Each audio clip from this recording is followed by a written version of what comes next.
Assalamualaikum warahmatullahi wabarakatuh. Waalaikumsalam warahmatullahi wabarakatuh. Alhamdulillah.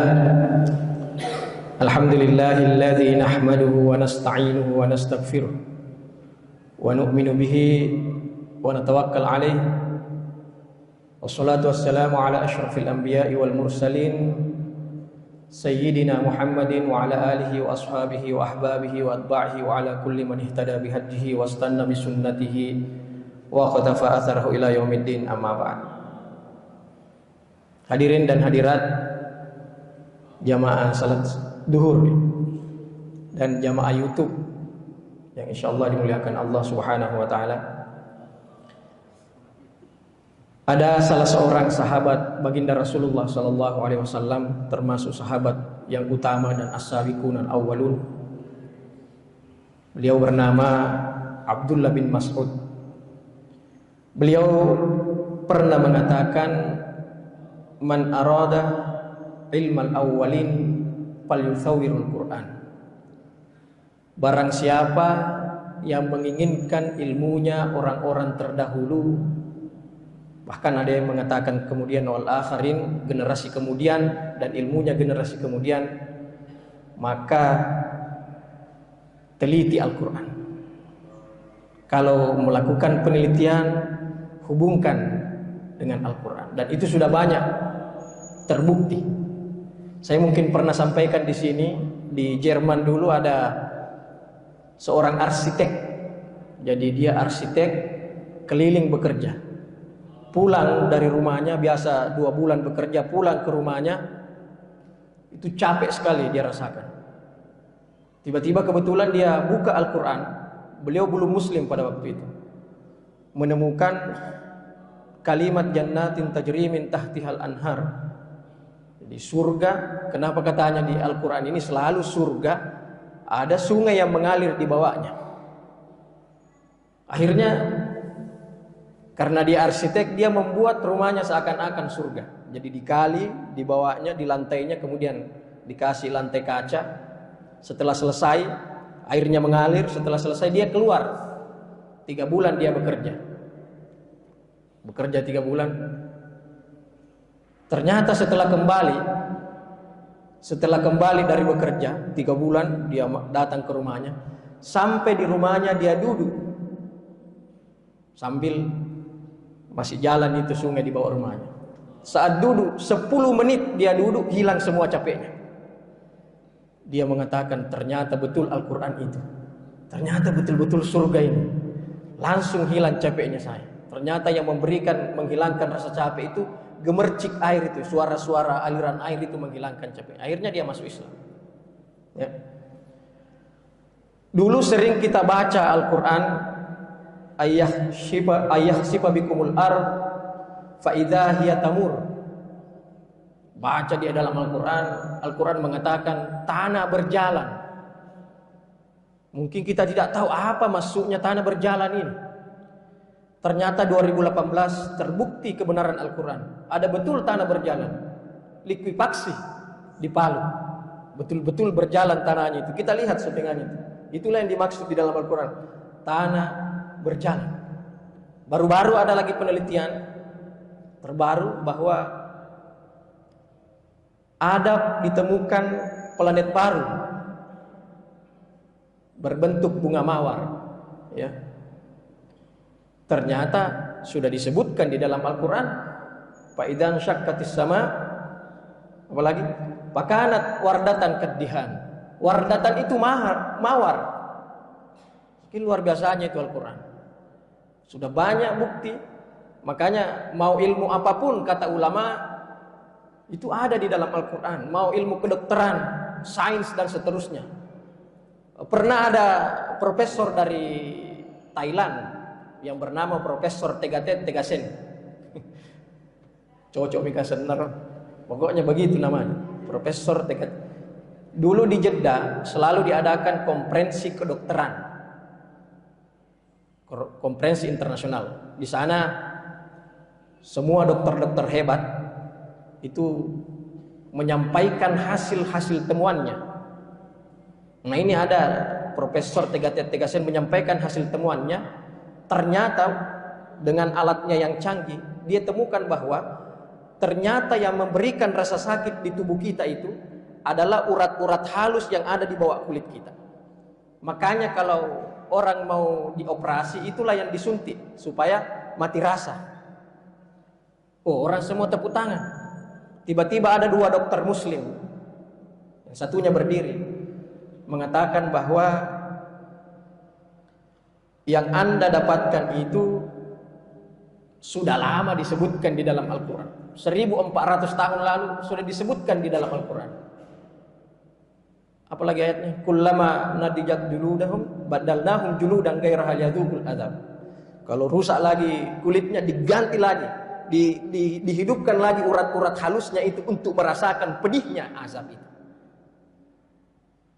Ternyata penasaran ini Profesor Thailand, dibuka Al-Quran, ternyata betul-betul ada di dalam Al-Quran. Kembali ke Thailand, menurut informasi Profesor ini masuk ke dalam agama Islam bersama dengan 10 muridnya, orang Thailand masuk. Itulah luar biasanya Al-Quran. Dikatakan Al-Quran ma'inun la yandab. Al-Quran itu adalah mata air yang tidak pernah kering. Mata air yang tidak pernah kering. Ya. Tapi kenapa kita umat Islam cenderung jangankan dalam meneliti membaca Al-Quran saja kita sulit.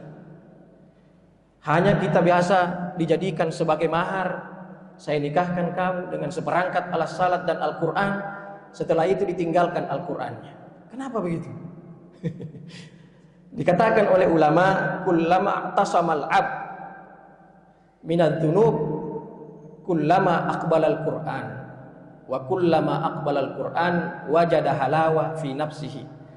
Setiap hamba itu terhalang dari dosa, maka setiap itu juga dia akan dekat dengan Al-Quran. Tapi kalau banyak dosanya orang, susah baca Al-Quran, ya, maka dia akan jauh dari Al-Quran. Setiap hamba terhalang dari dosa, setiap itu juga akan dekat dengan Al-Quran. Ketika orang akbal Al-Quran, menerima Al-Quran, dekat wajada halawa, dia akan merasakan kenikmatan di dalam dirinya itu. Ada memang itu nikmat itu. Kalau orang baca Al-Quran sampai geleng-geleng kepala itu, Allah, luar biasa itu nikmat. Sama orang minum kopi itu, macelit-celit itu. Nikmatnya membaca Al-Quran. Maka baca Al-Quran. Apalagi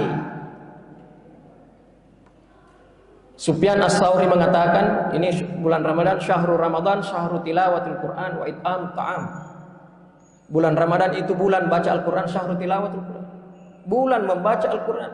Imam Syafi'i ketika masuk bulan suci Ramadan, beliau tinggalkan semua pengajiannya. Pengajian hadis, pengajian apapun. Ketika ditanya sama muridnya, kenapa tidak baca lagi Al-Muwatta, kata beliau, syahrul Ramadan, syahrul tilawat. Imam Malik ditinggalkan. Kalau Imam Syafi'i bulan Ramadan itu 60 kali tamat Al-Quran. Jadi bekan pulau nana patam Al-Quran. Berapa kali minta Al-Quran? Jadi luar biasa. Jadi Al-Quran itu banyak hadis mengatakan akan memberikan syafaat kepada kita, ya. Akan memberikan syafaat.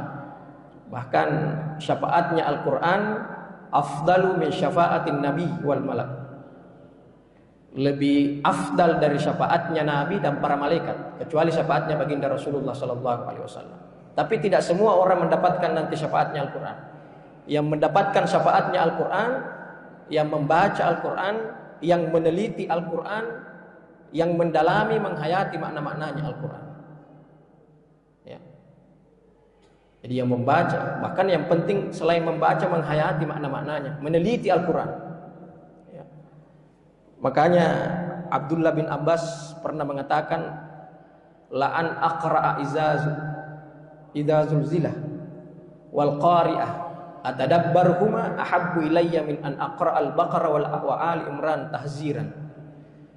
Jika saya membaca izazul dengan al-qari'ah, ayat yang pendek-pendek, dan saya hayati makna-maknanya, itu lebih jauh lebih saya cintai dibanding saya baca surah Al-Baqarah, Al-Imran yang panjang itu secara cepat tanpa menghayati makna-maknanya. Maka hayati, teliti Al-Quran. Anda belajar syariah pasti ada Al-Quran. Kalau di tarbiyah di ini dan seterusnya, nanti ada terbuka di sini fakultas kedokteran, bisa integrasi ya, terkait keilmuan yang ada di dalam Al-Quran. Yang terakhir, ada satu kisah tentang membaca Al-Quran. Saya lupa namanya sahabat ini. Jadi ada sahabat, dia salat tahajud. Selesai salat tahajud, Usaid kalau tidak salah namanya. Selesai salat tahajud, karena panas di dalam rumahnya, dia keluar di luar rumahnya untuk membaca Al-Quran. Saat itu dia baca surah Al-Kahfi. Nah, ketika dia baca Al-Quran, baca surah Al-Kahfi, setiap dia baca surat Al-Kahfi itu kudanya meringkik. Tapi kalau berhenti juga kudanya. Tak lama dia menengadah ke atas langit, dia lihat banyak sekali cahaya yang di atas itu, sampai turun ke rumahnya. Subuh hari dia datang ke Nabi melapor, kenapa seperti ini? Kalau saya baca kuda saya majallo meringkik, tapi kalau saya berhenti juga. Kata Rasul, itu kudamu melihat malaikat yang sangat banyak yang turun ke rumahmu gara-gara kau membaca Al-Quran. Dia senang sekali dengan caramu membaca Al-Quran. Usaid bin Hudayr, dia senang, semua malaikat senang dengan caramu membaca Al-Quran, karena kamu membaca dengan pelan, menghayati makna-maknanya dan semua isinya. Maka kudamu itu meringkik. Oleh karena itu, ya, mari kita menjadikan Al-Quran ini sebagai pedoman kita. Apalagi laisa minna man lam yataghanna bil Quran, bukanlah termasuk kami yang tidak mencukupkan dirinya dengan Al-Quran. Saya kira ini yang sempat kami sampaikan. Lebih dan kurangnya mohon dimaafkan. Wabillahi taufik wa da'wa wal irsyad. Assalamualaikum warahmatullahi wabarakatuh.